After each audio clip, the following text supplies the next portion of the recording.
The dumpster fire is underway. It is election week, and of course, the newspaper The Imagination had to celebrate it. We have our own takeover here. Welcome back.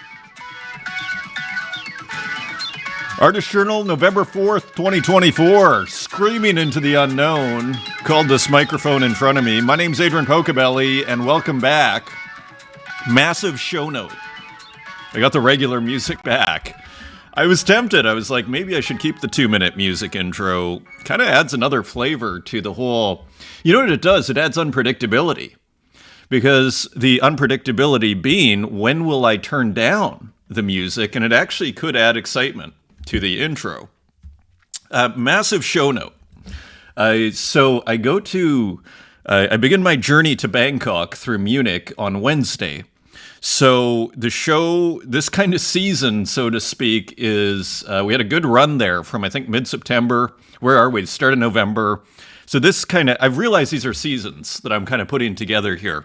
So I will continue to broadcast, but it will be more sporadic in the coming days. I go to Bangkok on Thursday, direct flight from Munich. So that is fabulous. And from there, it's a pretty epic trip, actually. Then I go to Rome and then see some relatives and Bologna, and then to find out about my genealogy a little bit. That is where the family, part of the family is from. And then I go to London, and then I go to Toronto to visit family, and then I go to Saskatoon to visit family, and then I go to Seattle. So, and then I come back to Saskatoon. So it's a gigantic trip. I don't think I've ever gone on a trip this big. I'm not sure I'm quite ready for it in a lot of ways. And so all to say, I am going to broadcast. My mom has great internet in Saskatoon, and I'm going to broadcast along the way, but it's going to be more sporadic. It's not going to be the, mechanical Monday, Wednesday, Friday. So just so you know. And thank you, everybody, for all of the support throughout. It just makes life, so much more enjoyable. It's like this digital life. I have a friend, actually it was Roon Toon, my good friend Roon Toon, who was describing on a space, maybe you heard it, I think it was last week or the week before, maybe a couple of weeks ago, where he works with, younger people, as he calls them, and how they have these other digital lives. And how, like, they might be kind of quiet and just keep to themselves at work, but then you look at their TikTok and it's like this wild, out of control, hilarious kind of feed, and how they almost have these analogous lives. And so all to say, I'm just very grateful for this internet situation that we have here. Doing what we do here. You and me. So just a big heartfelt thank you. It is nice, a nice alternative, so to speak, from the everyday, from the physical world. So all to say, I put physical in quotes, all to say, yeah. So it continues, is what I'm trying to say. So here's Sabato, hilariously, the perfect front page for the newspaper The Imagination this week. It is election week, of course. The story that will dominate all stories, and even it hits us in the world of imagination here. It is seeping through, and a hilarious, actually, work. Let me see if I can actually get election anxiety. This is from Sabato's alternative account, Marginalia. Still available, by the way. I need to pick one of these up. There are still, I think, 23 left. I don't expect that to last. Who knows? I will pick one up. I hope to remember after the show. So this, of course, a ballot box, and there is anxiety. And there's a lot I love about this work, and both sides, of course, not to get into the politics, but there is a sense that both sides will not accept the outcome. So, and hopefully we're all wrong, that sense is wrong, right? So I think Sabato is zeroing in on this. And what I really loved about this work is what you could call a quasi-political work. I mean, it's not, the reason I say quasi is because it's not trying to hammer home, do this, or you should think this, you should think that. This isn't an election ad. This is a commentary on the election itself, one could argue, and this sense of anxiety, whatever side people are on or non-side. And that's what I love about it. This is, and I brought it up here, and we'll come back to Sabato's work here in the earlier version, I believe was there. But it really reminds me of this, which is Warhol's dollar sign. And it brings a very important subject for me, which is, you've heard me say in the past, quoting my good friend Mark Liam Smith, who's like a sensation on TikTok, by the way. I watched him. He does drawing exercises, and now he's getting like millions of views. So shout out to Mark Smith out of Toronto. What a great story that was. He put out a book and everything. Wow. But as my friend Mark likes to say, his joke about when you go to the gallery and then the commentary is, well, it's too didactic, right? And what does didactic mean? It means it's too literal. It's too clear. Let's say you have, it's not vague enough. Like it's not, and maybe vague's not the right word. It's not ambiguous enough. And to me, this Warhol dollar sign has always been one of the perfect examples of this.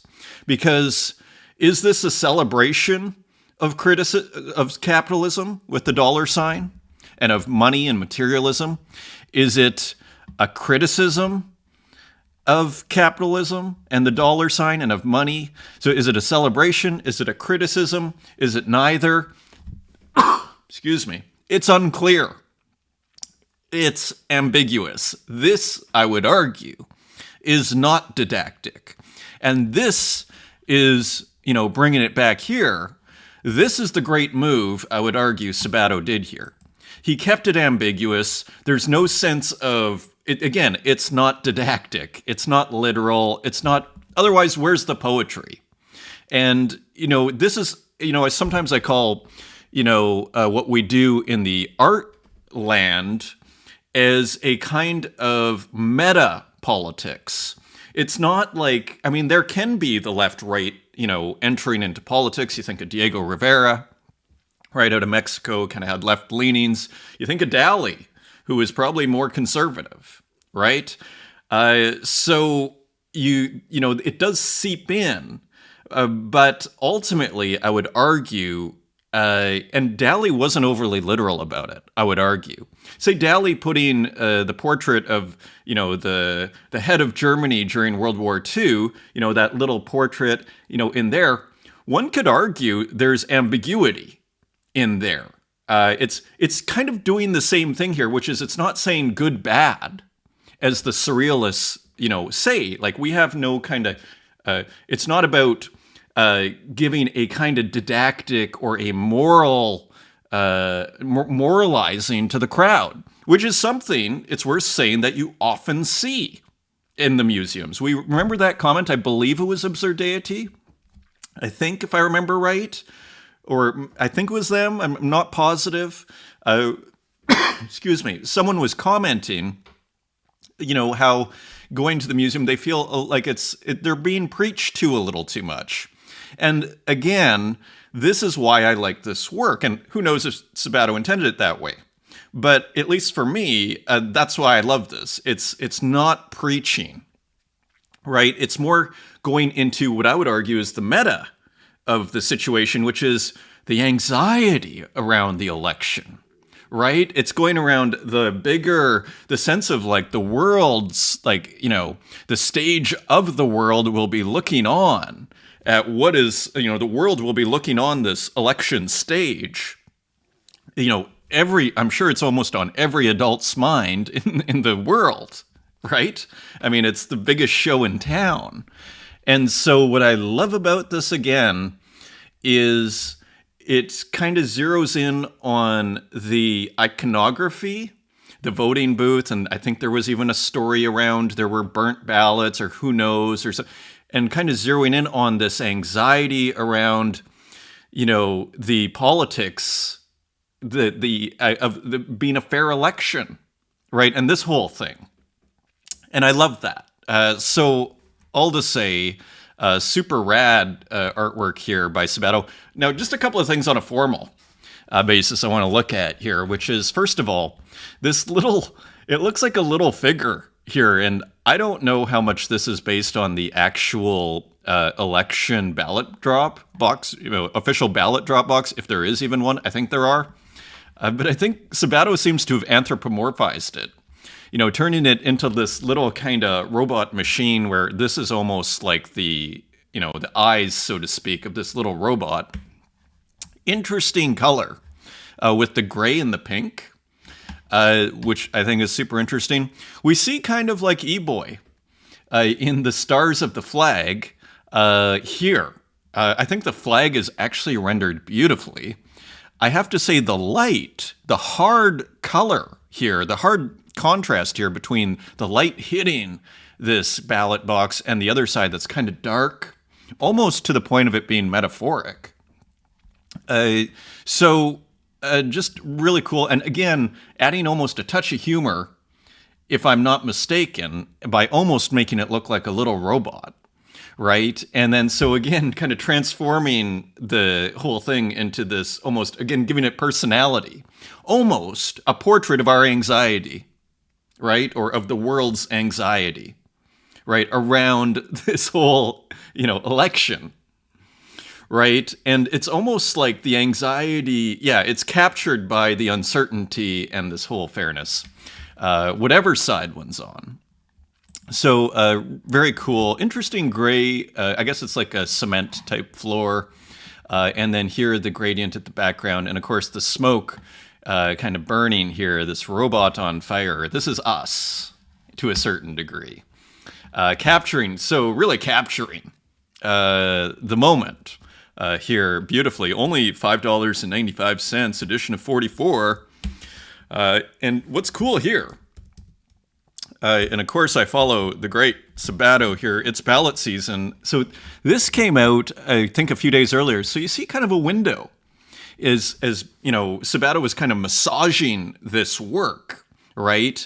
And to me, this is a good reason not to release your work too quickly. Because he could be tempted here, okay, I've done the work, blah, blah, blah, like done. But no, let it seep in. There is a time and a place for letting work seep in as an artist, coming back to it 2 days later. Does this need something? And here it looks like, hey, first there were two ballot boxes. Now we'll just do one.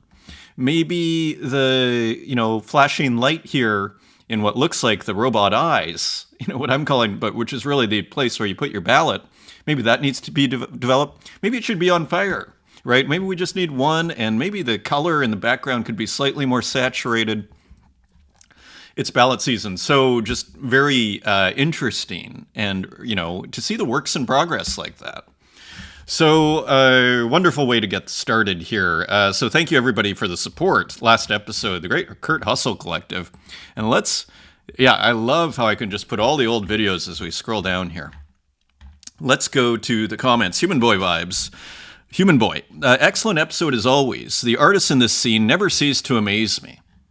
Indeed, really hoping I can see Clown Vamp's junk machine robot in person. Such a brilliant idea for bridging AI art into the physical world on demand. And of course, we looked at that last episode briefly in the community. Yeah, Clown Vamp, I would call, it's a bit of a cliche to say thought leader, but a bit of a thought leader, I would say, in the whole AI camp.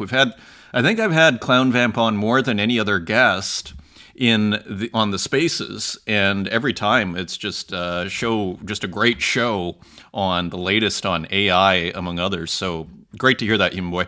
David Nunn, hi, thank you. Big shout out to David. Thank you for the comment. K-Town Crypto King, wow, at 47. Trying to remember what was there. And did I write? Totally. I can't remember what was there, but I did look, and I remember being impressed. TO8Y232, first spooky. So thank you for the comments, everybody. And also on X, massive. This is a huge 11,064 retweets, 13 bookmarks. Great response. Thank you for the support as ever. Iowa, happy Halloween. Thank you. Clown Vamp, thanks for the shout out. You are more than welcome. Kurt Hustle Collector, we love Kurt Hustle Collective. We love you too. So just rad. Kurt Hustle Collective making this just brilliant work of art. The love and the joy in these works are just inspiring, is really what they are. And that old work that we looked at, it's just wonderful. Rosaggio, great to hear from you. Jan Lucas Migone, great to hear from you. Happy Halloween. Kiro, yes, another long one. Keep them coming. You're welcome. Indeed, it is very difficult to not make them long. Libra Block, thanks for featuring my spooky pumpkins. You're welcome. We ended the show with those beautiful works there, too.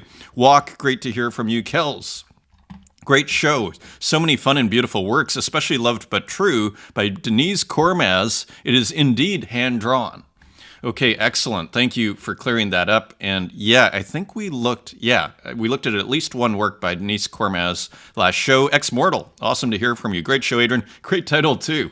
Indeed, Embracing the Glitch. That was a fun one. Rosaggio, thank you for highlighting our collab. So here is the Exquisite Corpse. And remember, I was kind of like not remembering exactly how the Exquisite Corpse was made.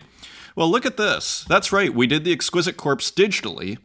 Instead of folding paper, since digital paper doesn't exactly fold, I set up a template file in Photoshop. After finishing each part, we covered it with a layer, leaving a small hint for the next person to continue. So exactly. So you can't see what's happening. You just got... So what a great animation here to show us. Just rad. Digital Exquisite Corpses.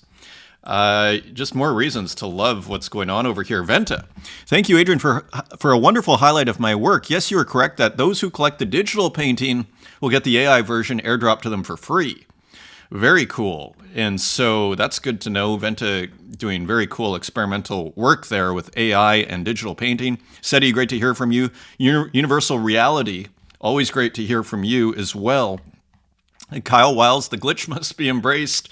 JNK of Kurt Hustle Collective, awesome to hear from you.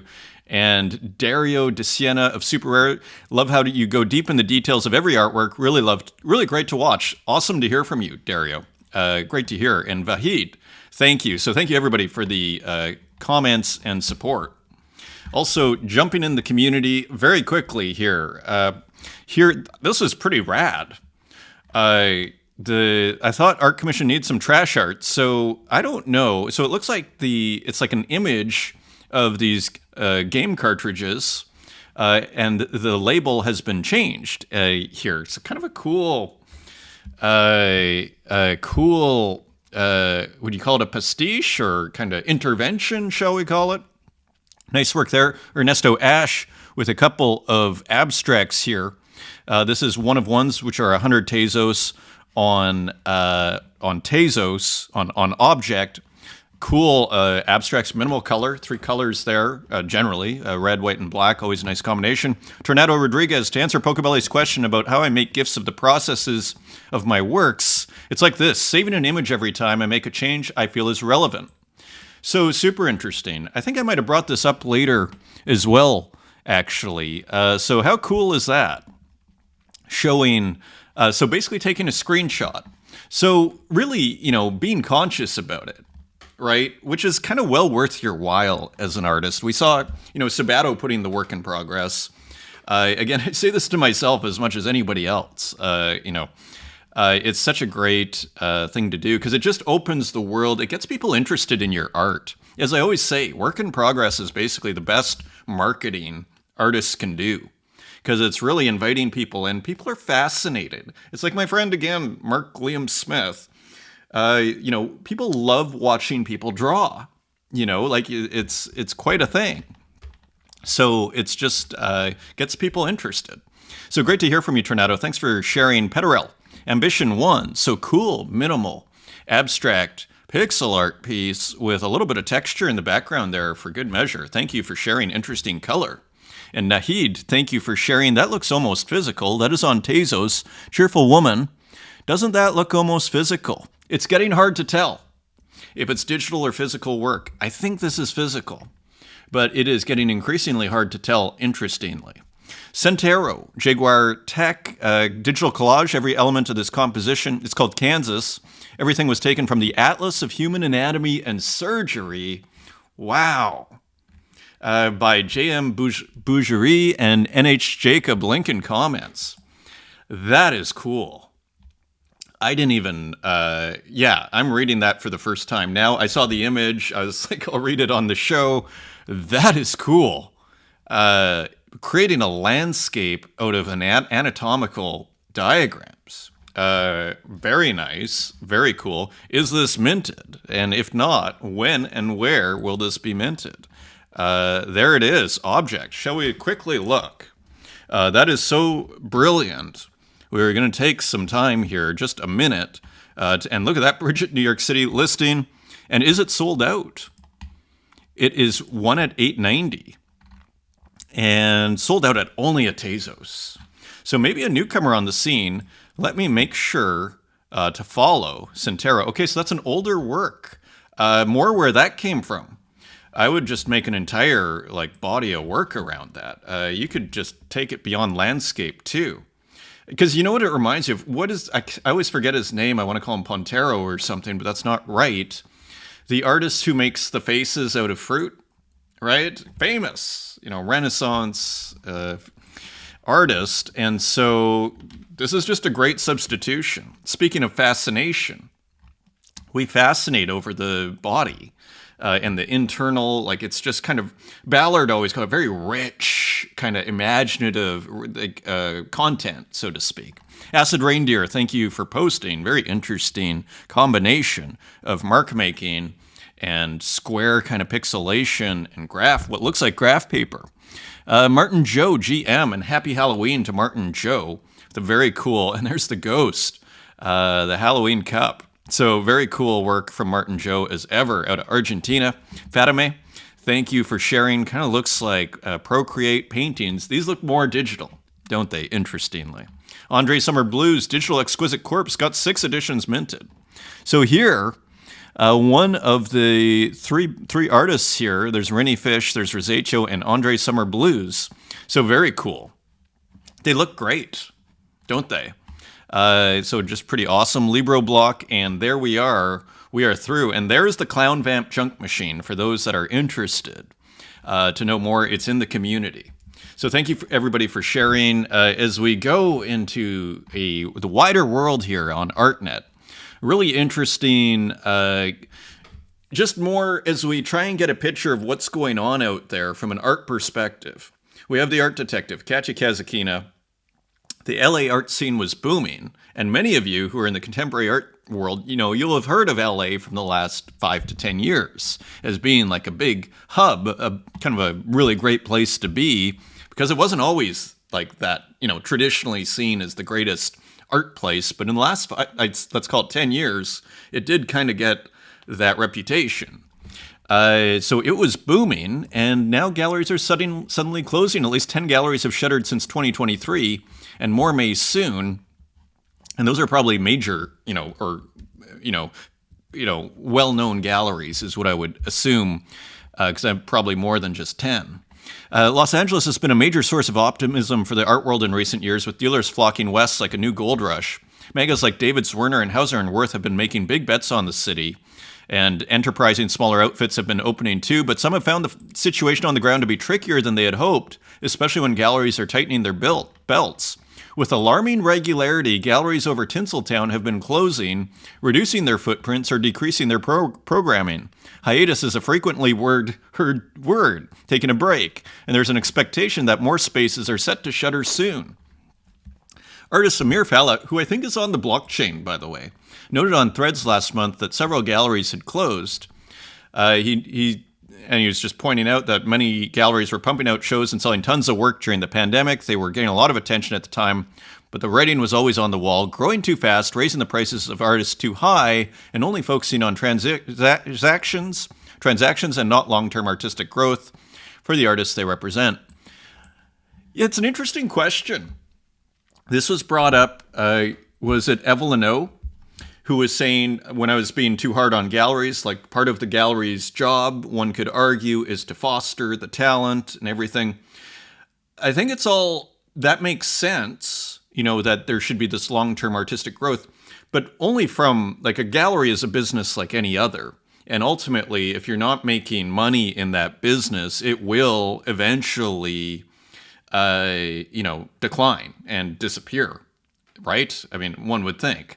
So, as long as that's good, in a sense, you could argue the business model was too short term rather than being long term. I would argue, though, they were responding to a hot market.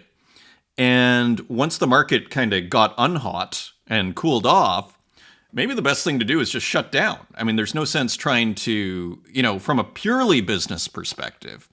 So I'm not sure this would have made sense. Like, in a sense, by getting as much as they could and raising prices as much as possible to get the collector, maybe that was the best thing they could do for their business and made the most money, interestingly. So now, again, we can't go through the whole thing, but I do want to just read a little bit more here. The art market has been in retreat for 2 years. We shouldn't be surprised. The same scenario is playing out in New York and Hong Kong. LA, though, stands apart because LA has a decentralized art scene because of the specific circumstances of its closures. It's hard to paint a picture of what's happening. And then they go into Vito Schnabel opened something, but calling it just an experiment. Lorraine Gallery closed down because clients stopped buying art, right? And Nino Meyer abruptly shuttered his 3 spaces in LA. If money and, is the ultimate goal here, and I'm not saying it should be, by the way, but I'm just saying from a purely business perspective, why stay open? Why spend all that day in the gallery if you're not making, you did well, and then there's no sense staying open from a purely business perspective. Carlisle Packer, an emerging art dynamo who put Lauren Hazley's in a group show back in 2017, gave up her space in Silver Lake and has been doing pop-up exhibitions. I don't want to litter an already littered landscape. I work with artists and I sell artworks no matter if I am living in my living room or in a physical location. So a lot of kind of what you'd call probably major galleries in the LA scene shutting down, interestingly.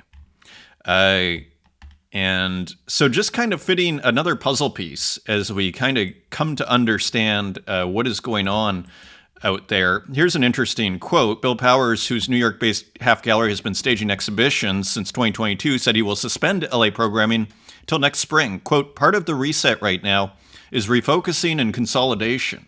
You want to be smart about resources. And from sold out to hold out, this was an interesting comment I thought here too. Niels Cantor, a local dealer. Selling and buying art is no longer a rookie's game and more of a venture for established collectors. These aren't sellout shows, and maybe that should be normalized.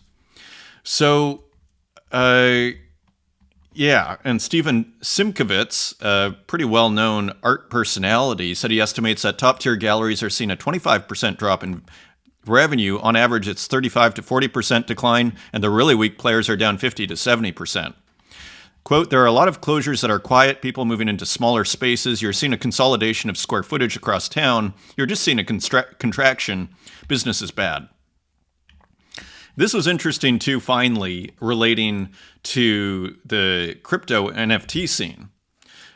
Here is Lauren, let me get the name. Lauren, who has come from LA to Hong Kong, represented young emerging artists with prices ranging from $10,000 to $20,000. Maybe it's just one name there.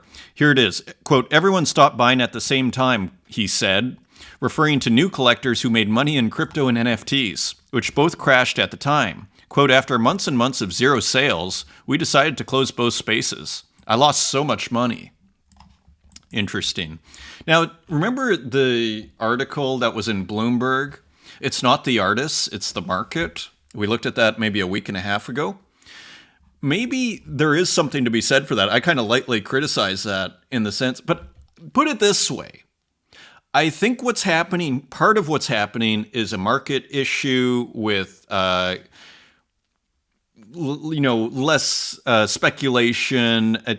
But I kind of feel there's something else going on here, which is why I keep harping on it. And I think what's happening is there's too much supply, but there's something bigger going on.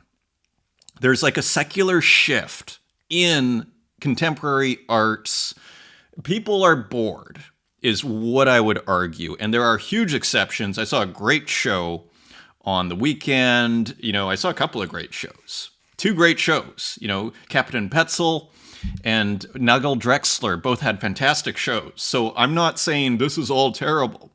But I would say, generally speaking, there is a sense of tiredness in the market, and that it's becoming intellectually, it's running out of gas, I would argue, is what's going on here. And you're seeing the market is kind of, because put it this way, I would argue on Tezos is very small, but you don't really see it running out of gas. If anything, you're seeing kind of excitement build, as we're going to see here. So I don't, and the probably, as probably being described here, art is too expensive. There's too much of it. It's become like, I think I heard somewhere there's 40,000 graduates out of fine arts now per year. I don't know if that's true, but I mean, the market can't sustain that. And each year, and how many artists do really get talked about in the whole, wider world? And all of a sudden it's like, object starts looking pretty attractive in that environment. Its smallness, that kind of tight community, is a virtue that should be appreciated for every day that it's here, because it could get really big, and before you know it, you're going to have a hard time getting those collectors if you're competing with 40,000 other people, for example. Another just kind of, to me, this is just more circumstantial evidence here. This is Dexter Wimberly, I think a prominent curator, if I'm not mistaken, sometimes out of Japan, but I believe American. And conversation with the critics, the future of the New York art scene. And to me, again, this is more circumstantial evidence of a kind of identity crisis, so to speak, for contemporary art, as the market kind of pulls the liquidity out. And I think there's this kind of like, okay, what does this mean? And where are we going? And this kind of going back to, now that the money's getting pulled out, it's like, well, what are we doing here? And I think this is why you have this kind of talk, the future of the New York art scene. I mean, if it's booming, do you need to have kind of discussions about where this is all going, right? Like, I'd argue no. You're going, I can't believe this amazing movement that's happening. So just more circumstantial evidence of a secular change in the global art scene is where I'm kind of going with this. So I suspect we're just putting out our antennae here, our news antennae. But that is my sense, and, building the case here over months. Just another significant show here. Gustave Caillebotte, a once-in-a-generation show at Musée d'Orsay in Paris. So, of course, who did this fantastic work here.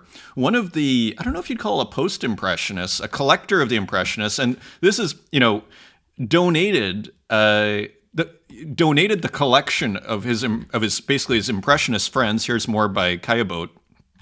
And this is, I just wanted to highlight this. Gustave Caillebotte was so modest that when bequeathing paintings by his Impressionist friends to France, which is the foundation of the Musée d'Orsay's great collection, and it is one of the great Impressionist collections in the world, he omitted his own. He didn't include his own. His most adventurous pictures, too startlingly modern to appeal to conservative French taste, subsequently found homes abroad, but now they're back at the Musée d'Orsay. Just very, sounds like if you travel around, if you're going to be in Paris, this sounds like a show to see, a once-in-a-generation show. That is quite the statement. Alain Servet, I thought this was kind of funny, and many of you know I love to follow Alain Servet, kind of, again, this account that doesn't get nearly the attention it deserves.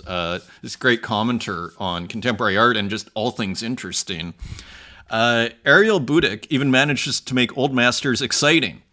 I thought this, I almost, I usually relate a lot to what Alain Servet says, but for all of his great links, and he's fabulous, here, even, I thought this was a kind of a, put it this way, these Siena old master paintings, they do not need Ariella Budik or another, put it this way, they don't need a reporter to make them interesting, I would say. So kind of maybe it was just Alain Servet's way of saying, what a great article. But I thought it was kind of a weird, comment. 1300 to 1350 Golden Generation brought back to life at the Met. And we looked at this in an earlier show, some of these works, and you see how spectacular this show looks. Again, it's at the Met, and I got a message from someone who said it's going to be in London, I think in January. So all those people in Europe, I will try and go. It looks like a must-see show here. Unfortunately, paywall on this article. I thought this was kind of funny, and I just wanted to touch on it. So Henny Editions, who put out work with Damien Hirst in the past, limited edition hand-signed prints, less than 48 hours left to apply to... so it's almost like a whitelist. Like, I feel like this is very 2021, this whole... Like, you can apply to buy it. You know, like, is that the market we're in? And maybe there is that much demand, but I thought I found kind of humorous, actually. Let's continue. Alejandro Cartagena. I thought this was interesting. We won't read all of it, but there's an interesting point here. NFTs kind of skewed the idea and expectations of what it means to be an artist. The reality is that doing art is going to be a perpetual bear market for 99% of artists. And this is the reality. Only 1% of artists sees financial freedom from making art. It is the same in most industry and creative spaces. Why would you expect it? This is what I've always said here, which is we have to be incredibly grateful for the situation that we have here in the digital kind of blockchain world. And I have to say, especially right now on Tezos, but what previously was existing on Zora, and what was before on Ethereum. There was a nice, and there are still sales on Ethereum. So just like this whole blockchain, as Spiegels is doing fabulously on Ethereum. There are still sales being made here. But also, all to say, we have to be incredibly grateful that there's all this liquidity in the crypto scene and this interest in digital art. So I agree. And they were commenting on a comment by... Alejandro was commenting on a comment by Jedi Wolf. Some of the greatest artists live through the bear market for their entire lives. And this is so true. So, because you have seen comments. I think it was Max Osiris who was saying, why would you want to sell for pennies on Tezos or $1? I mean, it's better than nothing to get $100 for your work. That's great. I mean, you continue to make work. So I don't want to overstate how wonderful it is, but it's fantastic, actually, to be able to get $100 for your work. Sabato, there's edition of 44, 10 Tezos, so it'll be 440 Tezos. What is that? Like $250?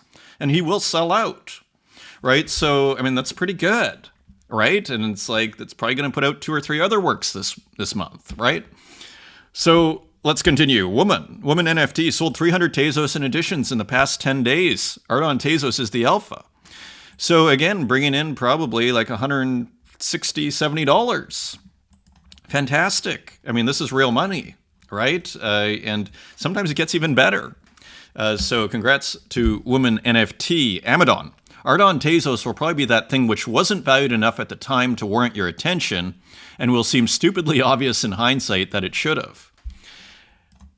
It's hard to imagine it not doing well. Not financial advice.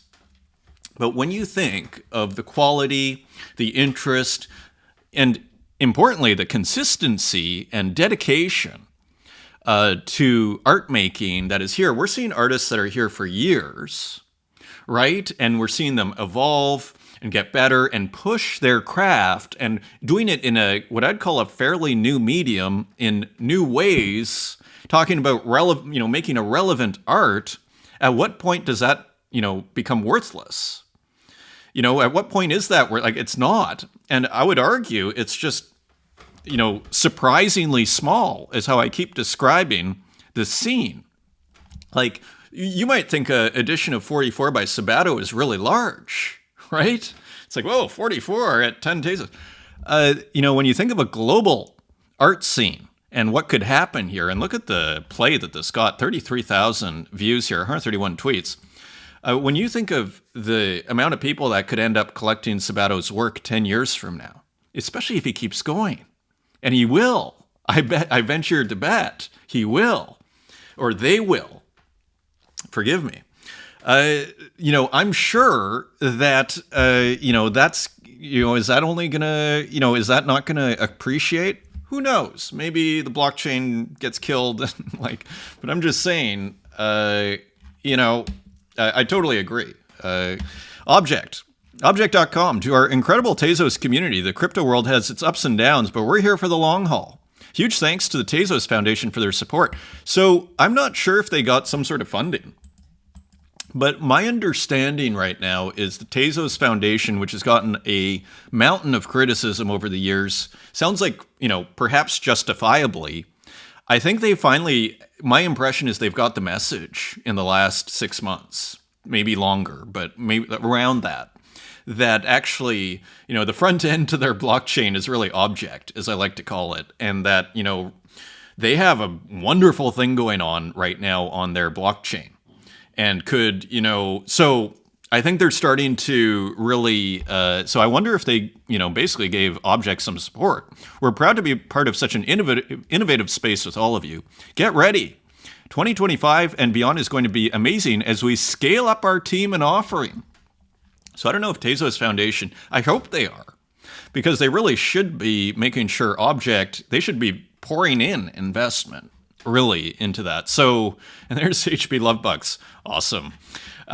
So just interesting and kind of bullish. Coldy, serious question. I hear a lot about the worry that ETH layer 2s won't survive long term due to upkeep and funding. If those are, very possible. If those are the reasons, would that make Base an outlier as they have Coinbase backing with team and funding? It's an interesting question. Because, of course, Base is a layer 2. Now, it uses, from my understanding, the optimism, I don't know if they call it super stack or super chain, right? So I guess it would depend if, as long as optimism's around, then Base would be around. But if optimism stops developing, who knows? Kind of an interesting question. Put it this way, it doesn't feel, putting a work on, you do wonder, with layer 2s, I think it depends on the layer 2, actually, and so, in Base, it's just an interesting question. I don't know if I have a good answer for this, but I think it's a fair question, Now, some people say the same thing about Tezos, and they go, oh, well, I'm not sure you want to put your work on Tezos for the long term. Is it going to be around in 5 years? Remember Patrick Amadon, it wasn't that long ago, was saying, in 2027, Tezos will be over, right? And now, okay. So who knows is the big question. But these are, for those that are from the outside wondering, these are some of the questions that a modern day digital artist on the blockchain faces. Where do I put this thing? It's a real question. I put a lot of my work on Bitcoin if I can. I even make work that's small to put it on Bitcoin. And why? Well, as long as they don't get rid of this ordinals protocol, it could be around for a very long time. It'll be hopefully more resilient. So we saw this work by Tornado in the community there. So thank you, Tornado, for posting. Really cool. You can almost mint those, but that would maybe, I don't know how that would work. But you could. Maybe that's what Rodeo was always intended for. Who knows? Quampa. Look at this. So I don't know if that's Quampa or maybe Quampa's dad, or maybe it's Quampa. I don't know. But look at that. Pretty cool work here. Like when you see it on the big screen, like this work is designed for like projector or a big screen. Look at that monitor. I wonder if that's Quampa. Future me doodling on steroids is my pathway. So that's cool. Okay, that's Quampa's uncle looking at the work. So how cool is that? Very cool. Here's Popple, more printing tests. So Square, moving from the trading card format. So this is super rad. Is this worth, I see value here. And again, we're having this whole, Anne Laramie was bringing up the debate on physical versus digital. And who was it? There was, I don't know if it was Flannel Capital or one of these accounts that I think collects digital art was saying it should go hand in hand.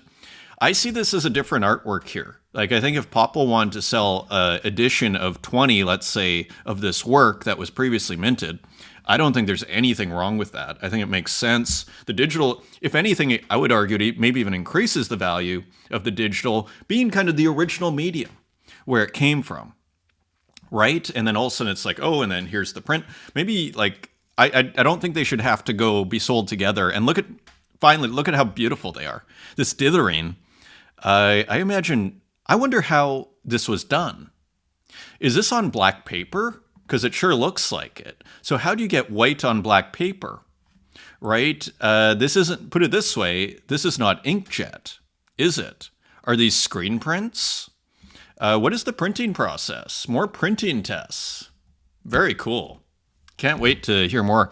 Here's Ripcache, material tests from earlier this year, acrylic on canvas. And so, very interesting. Let's see if we can make this a little bit bigger here. Very nice. So again, the contrast of the physical and the digital, the geometric perfect pixelation here, succumbing to the, vicissitudes of physical reality here in this, when you go up close here. But this is part of the charm. And further, this is why it's a different work. Let's say this work here, for the sake of argument, was made as a digital work. I mean, this is a different work. The digital will be straight and, in theory, would be all crisp and everything. Here, it's kind of bleeding. The paper matters. It's a different artwork. It's a different iteration of the artwork. And here you even see it's almost like Rauschenberg style, right? Looks screen printed. Here, and then you see, it's just like Warhol could release, 50 different Elvises, if not like 200 different Elvises or Marilyns, right? It's the same thing. Each one is different, right? Maybe you change the color a little bit. You try and, you don't want it to be exactly the same. So all to say, super interesting as we continue to kind of sail forward here on the bleeding edge of, how to do this. Let's continue. Look at the great Zozo as we go into the works. I think this is called Lotus, I think. Just beautiful. So soothing. Lotus meditation. I picked one up. Zozo could make an album, I think, with these beautiful synths. And so that sold out at 15 Tezos. And so now on secondary for 77. Rad work. It's great. I was looking at, Zozo used to sell one of ones for like 15, 25 Tezos. Now you're getting like editions of 15 and selling out, which is pretty exciting. Here's Canik Zapata, also doing very well here. This went for 71 Tezos. Beautiful work here. Nice kind of still version. This is max size. And again, we see this cellular automata process, which I'm still trying to figure out. I'm going to reach out to Canik Zapata shortly. And then hopefully we get some more information here. But again, kind of playing with manga. Look at the eyes on this. Maybe we can make this bigger. Look at these eyes, how rich they are.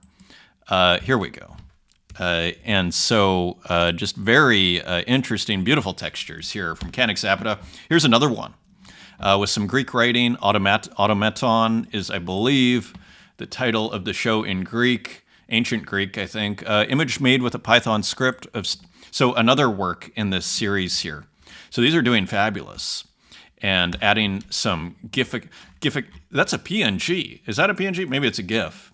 If I had to guess. I don't think you can animate PNGs, but I could be wrong about that. So that is listed on Object. A couple of more by Canik Zapata. These are AI, which are seeping into the front of the show.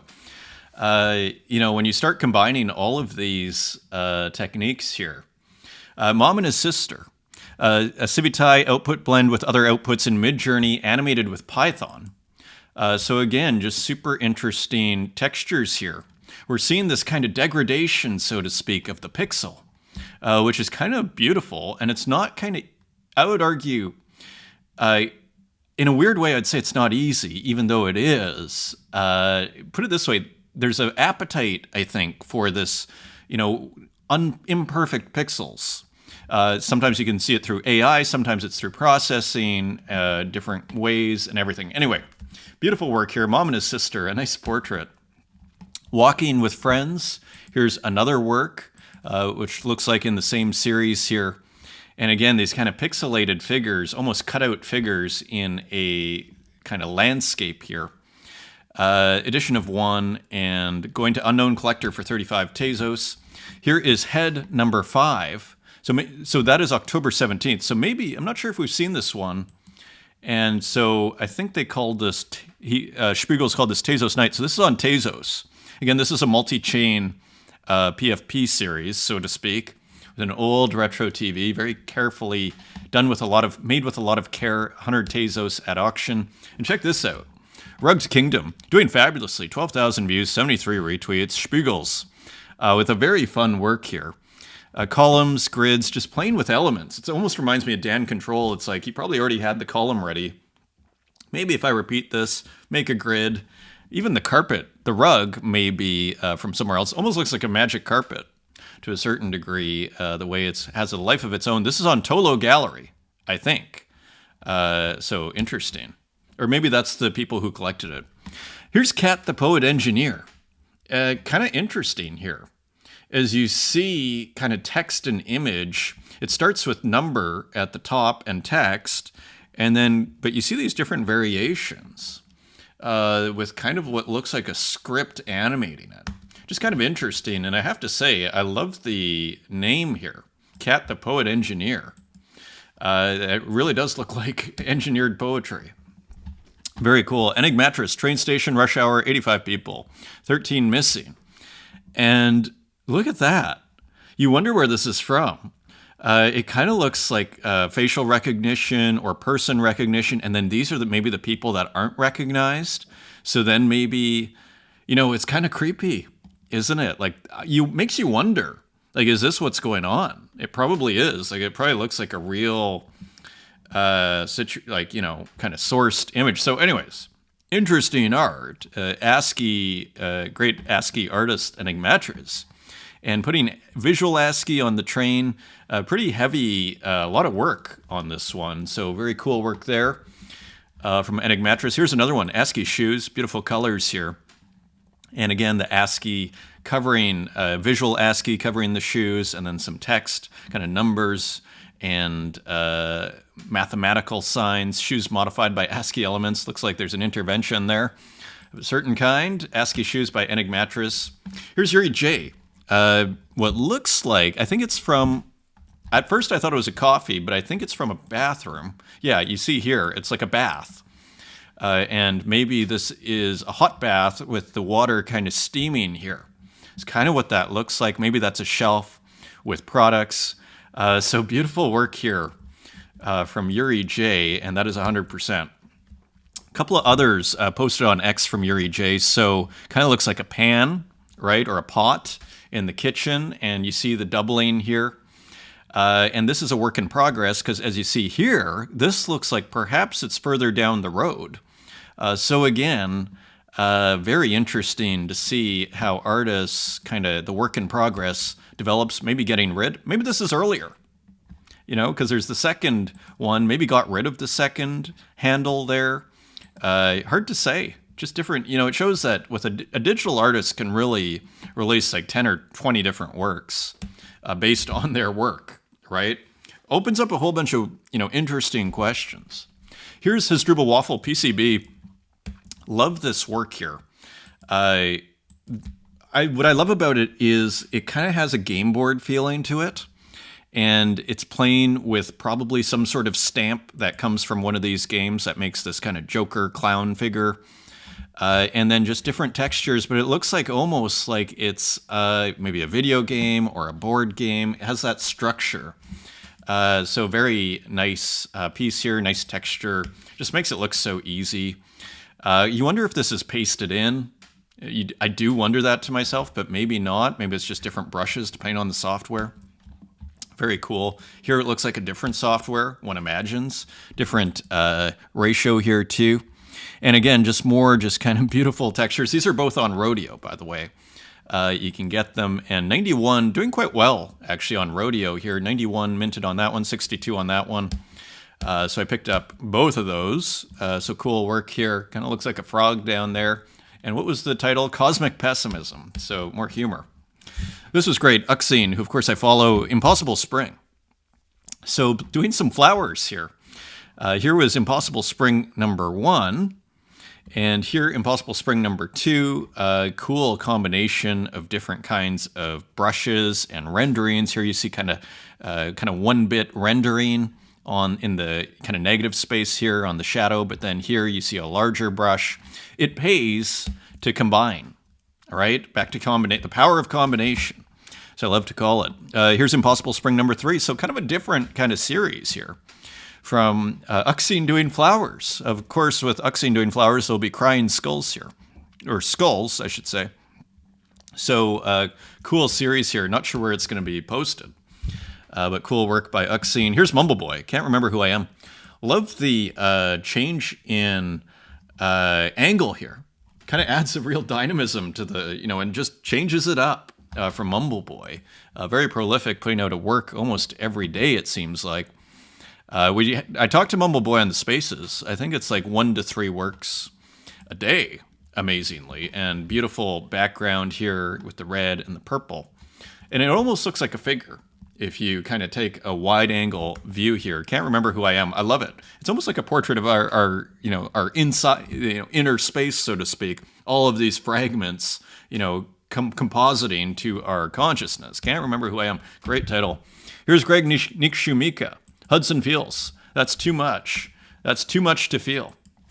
So as you'll see here, using again, I think you'd call it Microsoft Excel, spreadsheet or Google Sheets, one of the two, some sort of spreadsheet software as a canvas here, and then turning it into a big landscape. Pretty epic. 107 cells by, quite a few on the other side, probably a couple hundred. So cool work there. That is 5 Tezos by Greg Niksumika. And I think, how many are left here? 1 left at 5 Tezos. Here's the Myth with some more awesome consumer products here. Action figure Tezos Legends, the Myth. Well, this is the thing. I mean, the Myth could do a whole other series just with based on what looks like Star Wars action figures. I even recognize this kind of bottom area. This looks like it's based on a action figure. There is the Ledger Cold Wallet, a big knife, and the Lemonhead Myth in the mask. Beautifully, with such care, the Myth Entertainments presents the Myth. Tezos Legends includes Ledger and knife. Kenner. Kind of reminds you of Star Wars, made in Argentina. Love it. Beautiful background color, by the way. The background color, to me, sings the fun that the Myth is having with this series. You see it with the Cheetos, new Cheetos Rotten Cheese, edition of 1 for 300 Tezos. Just another beautiful, and I just love the spirit of these works and that beautiful kind of light banana color in the background there. Beautiful color choice, as usual. 300 Tezos. And here's an edition of 1, and this was sold. This was minted 2 days ago, sold for 180 Tezos on Object, prisoner number 13. Let's look at the eye. So kind of a bit of a texture there in the mask. So a new Myth work here. And playing with a yellow shirt and a black kind of wrestling mask of sorts. Not sure. Balaclava, not sure. Interesting background here too, with a little bit more kind of action with a mountain. Here we see the trademark clouds. Beautiful color as ever. Nice sale. Here is the Taste. Hang in there. So interesting piece, edition of 10, and I think this sold out. So faces on the sheets here being hung up on a landscape here. And this sold out at 5 Tezos, edition of 10. Here is Pomelo, the countryside, and kind of a digital artwork here. As you see this figure and interesting lighting, very digital, you can see the semi-opacity, and you see kind of a ghost figure kind of crossing the lawn here of this, what looks like a church in the middle of a landscape. Nice kind of Halloween work. This is why you should not take a look at your windows at night in La Pampa. You'll be facing these kinds of situations. You might see things at the corner of your eyes. Edition of 20 and not listed yet. Here's Frank Lepkowski, Hit and Run. So more of these interesting paintings here. They seem to be based on photographs a little bit, don't they? But pretty interesting execution using what seems to be a kind of a gradient in the brush, right? Which kind of adds a kind of dynamism to the work. And if you didn't have that gradient in each of these brushes, it would have a different effect. So just kind of an interesting, kind of impressionistic work, interesting title, created in my digital painting app. Very cool, and this sold out at 5 Tezos. Let's continue, and here's Uyo 66, edition of 1 at 15 Tezos, Fire Blossom. So more new work, I believe. And look at this. Look at how detailed this is. Huge piece by kind of psychedelic illustrator, cool background too, and fun subject matter. Spray painting a wall, pretty cool piece. 15 Tezos, now 20. 58 minutes ago, and how much to go in this auction? How much time? And 1 day to go. So now at 20 Tezos. This is pretty cool. Mona Subisuki. Someone retweeted this. Playing with old phones, kind of like manga type of drawing illustration here, but some little bit of texture here. So just a really cool, even the erased kind of hand, just adding. I think it's physical, but this could actually be digital, which would make it actually all the more impressive that you can still kind of see the erase marks. It's a very fun way of working. One experiment you can try is when you're painting don't use the erase tool, right? So if you have, you make something you want to change, you just paint over it. Right? And then maybe some of that previous work starts to just bleed through a little bit, and that will often create a kind of more textured kind of work here. So interesting phones there too. So I believe a digital work. And here, this was pretty interesting. The Sims 2000. I brought this up for the sake of argument. I've forgotten how detailed. We talk about video games a lot, but we don't actually look at a ton of video game art. Maybe we should, but I don't mind bringing this in. Maybe it should be brought in every so often to remind us of what the graphics were like. This is pretty darn detailed. As processing got better, this is 2000. I mean, it's pretty late in a sense, and it shows, and so it creates a different kind of look. And even the angle that we're looking at here, this isn't your typical kind of, I want to call it 45-degree diagonal view. This is more of like what looks like a 30-degree angle view or something. Also interesting. Street Simpsons, this is by Perfect Loop. Pretty interesting work here. Edition of 100. Pretty fun work. And I assume this is from a Simpsons game that these are being taken out of. I don't know if this is 2 games put together, but you see the Simpsons beating up a car or trashing a car. GIF image, edition of 100 for 5 Tezos each. How many are left? And 62 owners. So, I mean, almost bringing in like 300 Tezos so far. Not bad. Not bad at all. Continuing on, here is Anis Abdin, In Memory of Peanut the Squirrel. Okay, so there is the squirrel that was taking over social media. And they're in front of a traffic light, kind of a classic kind of pixel art move here, especially by Anis Abdin, with the red of the light in the snow, and so just more beautiful work. On a roll, it looks like it's going to pull off the 365 works in a year. Daily work here. Look at who's back, Hermipe pixel art. And I wish I could, I'm sure I can make this bigger. We have to make this bigger because what really stands out to me here is actually the bottom. These big pixels, and then these tiny little pixels. And this highlights for me a couple of things. Of course, we see the contrast. Very cool. You have to go up close to even notice that this is all still pixels. But it also highlights the nature of the tool, right? Because the tool Hermipe is using is, you got a big brush here, and then you got tiny brushes here. This isn't like, Photoshop, for all of its amazingness, to get like a square brush, I'm not sure you can do that. Like, I had to, put it this way, I had to do it like 2 or 3 years ago. I had to import or make my own brush with the square. And then I'm not even sure how hard or easy it was to make it bigger and smaller. Here you can tell it's just the nature. And I think of this, my point here is the software impacts the work. It's the equivalent of the brush in traditional painting. As anybody that's painted with traditional, made canvases, the brush matters, especially if you're making kind of nice, where you're celebrating the texture of the paint. The brush is like half the battle. The other is, your medium, how you're treating the paint, what are you painting with? This is stuff you have to learn on your own. So the software in my world is the equivalent of the brush, and you could argue even like the medium that you put in the paint to make it extra thick, and it creates its own dynamics in the image. So all to say, very cool work here. Dark Souls, love the title. Another work here by Cap'n, putting together all the jams that were on Rodeo into one giant work here.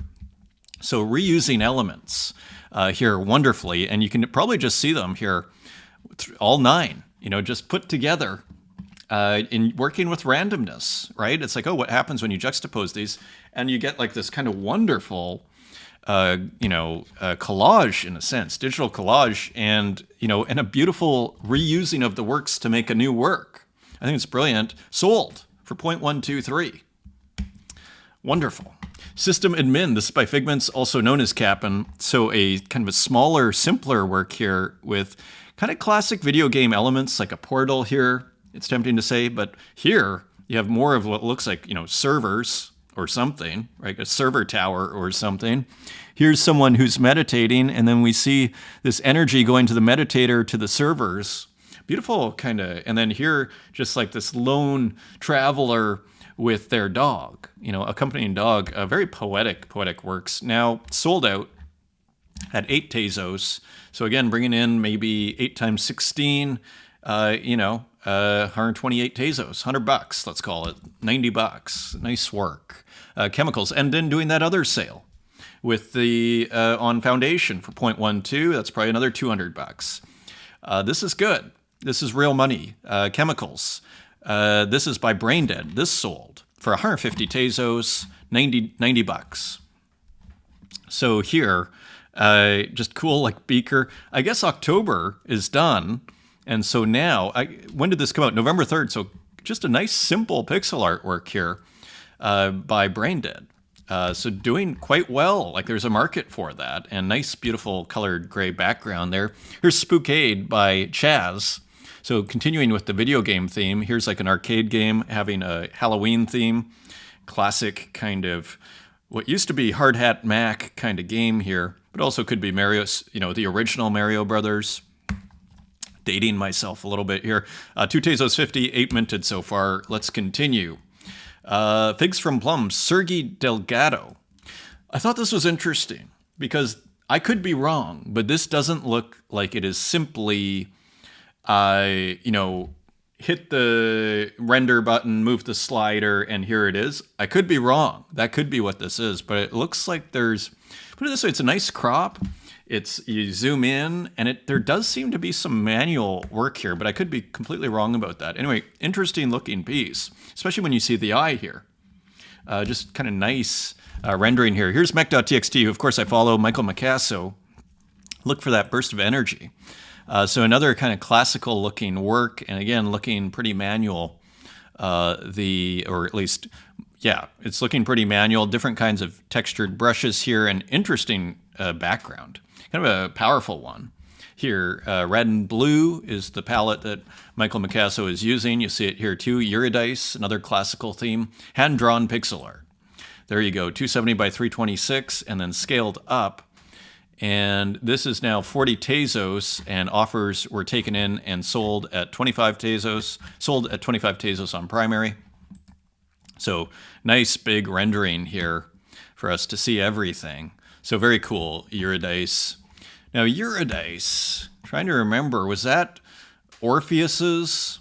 Isn't it Orpheus and Eurydice? And Eurydice is looking back here because Orpheus, was it Orpheus was taken to the underworld, or no, it was Eurydice was taken to the underworld.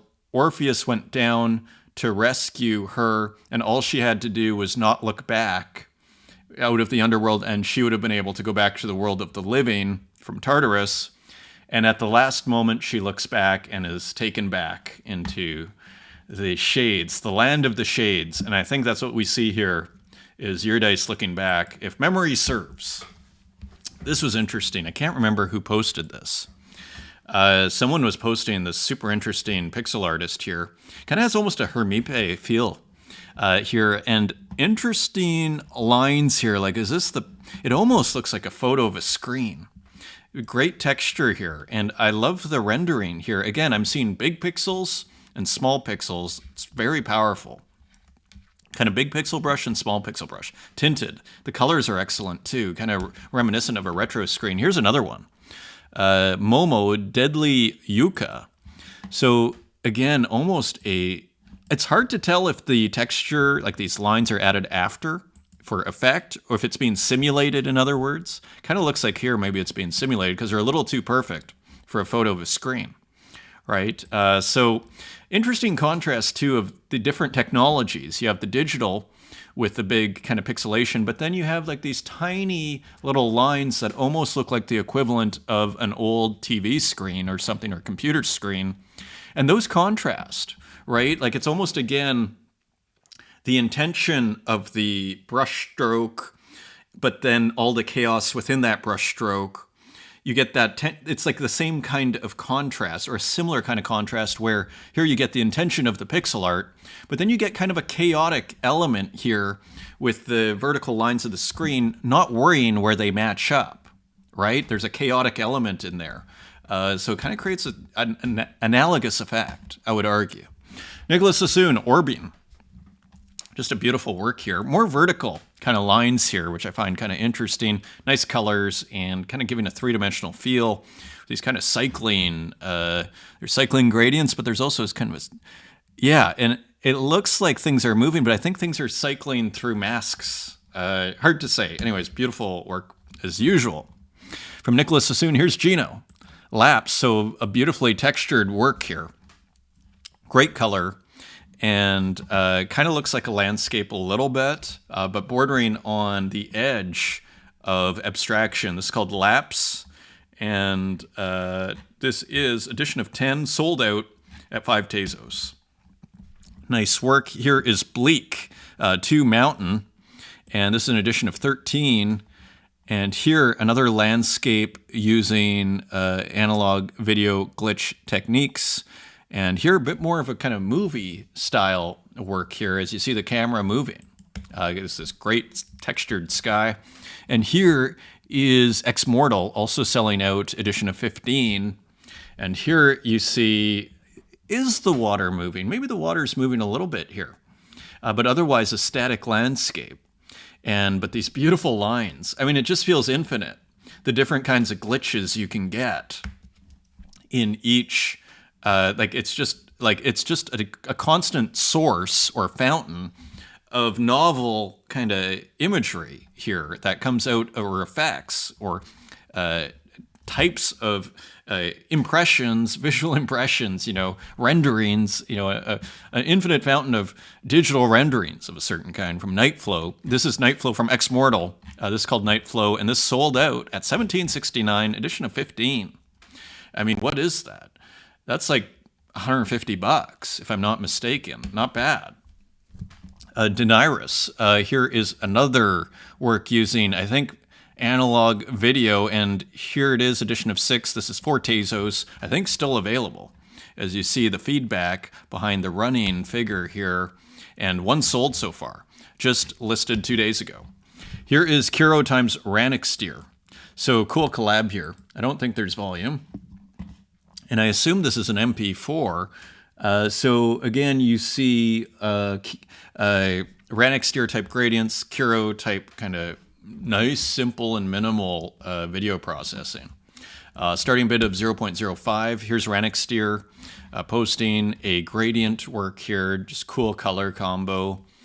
and nice minimal gradients there. Here's another one by Kiro. I think it's called Camille, if I'm not mistaken.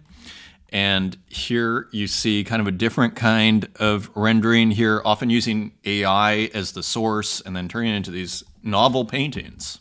And again, it just feels endless, the amounts of possibilities that this kind of glitch technique, this video glitch technique provides. Edition of 1, only 13 Tezos, still available. MCHX SW121, November 3rd.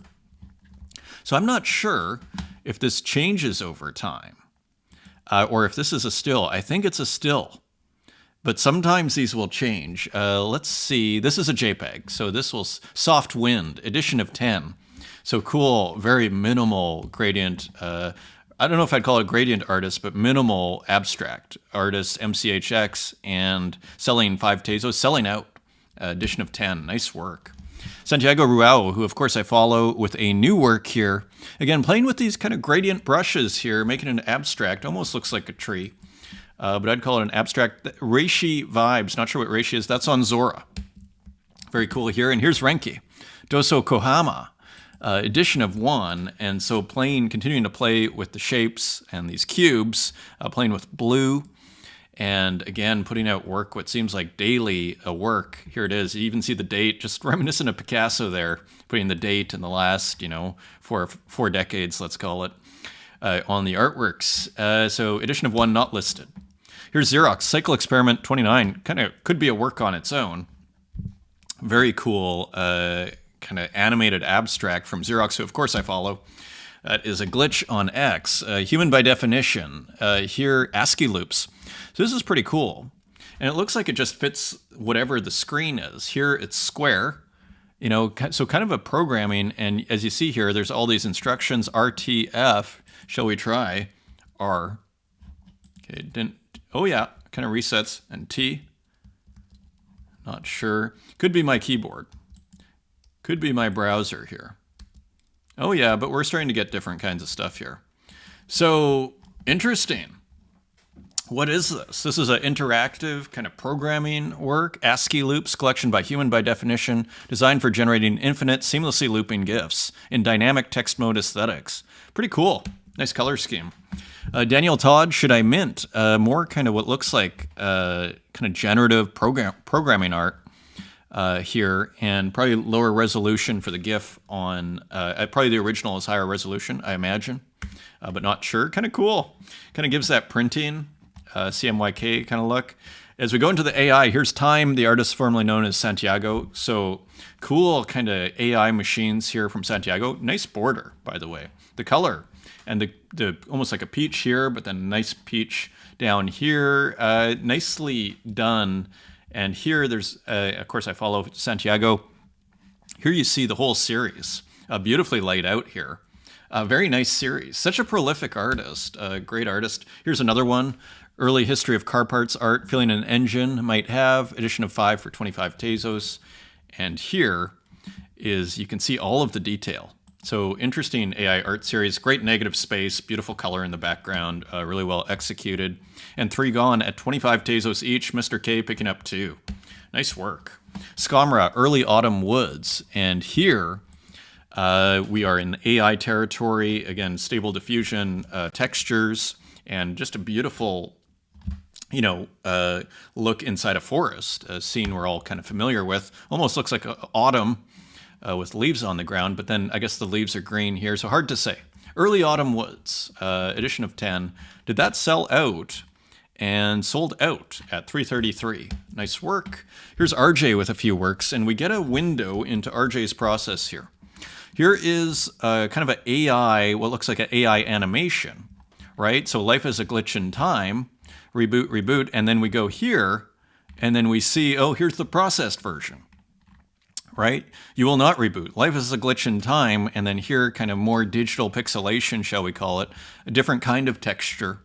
And there, a cool laptop, AI laptop, and a figure, and everything, and then slightly different rendering of the text. And then here is another work by RJ. We got a few this weekend that were posted, and then just this kind of shimmering composition. Here's a static one, really nice in here.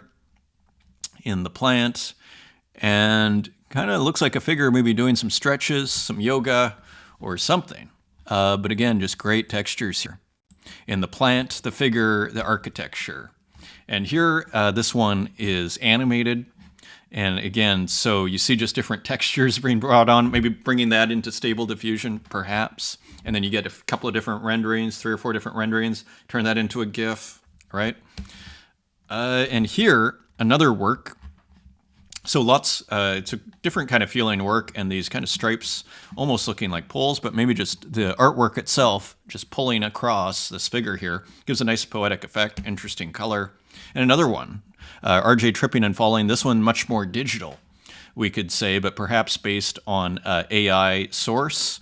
And we see this person falling, so just interesting work here from RJ. You know, posting on X first, maybe not a bad way to do it if you're making a ton of work. You post on X, you see what gets the nice result, and then you kind of know what to do maybe when you list it. Here's Ile, Chaos Theory #1. So cool AI artworks from Ile, nice background color. Kind of looks like a drawing, doesn't it? And beautifully kind of half-colored drawing, almost non-finito. It is non-finito. Chaos Theory 2. Here are some balloons here, and again, kind of a nice painterly kind of textures in here. So nice color as well, beautiful gray, white, and then a little bit of color there. Edition of 5. This looks sold out at $222. And then here's Tukes, A House for Shadows and Memories, kind of another mysterious AI artwork. Typical Tukes colors here. Kind of nice, bright, digital colors here. Interesting AI piece, and these great gradients. Amazing. I wonder if that's all text prompt. I think it probably is. Palm Springs Romantics. This is on Super Rare by Robness V3, and I believe this is new. A new AI artwork from Robness V3, and I think it's pretty cheap for Robness's work. So cool kind of pool AI artwork, and for $246 buy now. $246 or 0.1 ETH, and I'm pretty sure this is new. November 2nd. So interesting on Super Rare. Here's No Hygiene. More just kind of experimental, wild, out of this world AI art, as you see here. Just super interesting work. Another one by No Hygiene. Pretty cool. I mean, just really, shocking work, I dare say. Me fella, look at this. Love this. So this looks physical. This looks knitted. And this looks like Doom or something, the figure in Doom going into some like villa here, some Italian villa. What a work. Powerful, amazing, shocking, surprising. You look at the knit, it all seems so innocent, and then you have this video game reference. Super interesting. Here's Terminator 2, Andrew Park, with a painting, I think, of Terminator 2. This is from It's Not Gallery, the sensational gallery on Instagram, but maybe in the real world too, I'm not sure. They might just be an Instagram gallery. But again, one of the hottest galleries, I'd say, in the world. Like, what does that mean? And as you see here, there's a brilliant curator. Like, whoever is running It's Not Gallery's account is a brilliant curator, like one of the great curators in the world, I would argue. And probably, that is their recognition, is It's Not Gallery. Like, if I ran the MoMA, I'd be like, tell me who this person is and invite them over to do a show, or the Whitney maybe would be more appropriate. Let's continue. Society Berlin, very cool gallery here in Berlin. They sometimes show Petra Kortright, for those that know Petra Kortright's digital paintings. So kind of an edgy gallery here. Nice piece. I didn't even know that was Society Berlin. Nice piece. Bobici Mattia. I thought this is 2024 Aliens. Look at how great this is. It reminds you of Basquiat, and it's just can do anything, like waffles. I can just do anything, and it's going to look good. The freedom here, this is like the ideal for me as an artist, is where you can just start having fun and it all looks good. That kind of is the vibe that you get off of Bobici Matija. Can just do whatever. You could put the marks here, you can not put it, you can make it double, the head double here, you can not, and the silhouette, you can make it, it's just amazing. It's just awesome. Here's Scott Can at David Zwerner. So interesting painting here. from David Zwerner, probably in New York, but maybe it's Paris. Not sure which. I think there's more than one gallery. Interesting kind of double moon here. Almost looks like the MasterCard. MasterCard logo. Beautiful work. Stunning. Great color. Here's another work, Chashmish Kahiki, Molting Morning. Really interesting artist, acrylic on canvas. This is at Saatchi Gallery, The Walls Between Us. So I assume that's the, yeah, so it's funny. I think I know this artist, their work from Instagram. So it's interesting to see they're at Saatchi Gallery. Just really nice work here. 24 by 36 acrylic. And of course, Nugget Brain, the awesome Nugget Brain with some more works here. Just fantastic. Hulkamania. Just, again, another artist that feels like you just can't, they can't do wrong. Whatever they do. Even this world map, oh, is it not finished? Who cares? Looks great. Let's just, they could keep working on it and it would look great. They could stop and it looks great too. HP Lovebucks. So here's the finished painting here of the Monster Truck Rally. Just pretty rad. It looks like a black canvas, right? And then so black underpainting. Here's Ochie Shohei. I don't think I showed this one. Very edgy, kind of different style here with this spray paint over top of the Haribo gummy bears. Super cool here. And PB Universal. Very interesting piece here. Don't know how this was made. At first I thought it was It's Not Gallery. And then I was like, no, it's PP. Okay, awesome. Beautiful. Whatever you're doing here, super duper interesting. Smooth. Yeah, so let's continue. Walk. Zuck. Another brilliant portrait. And the spray here. Again, masterfully done from Walk here. Brilliant portrait.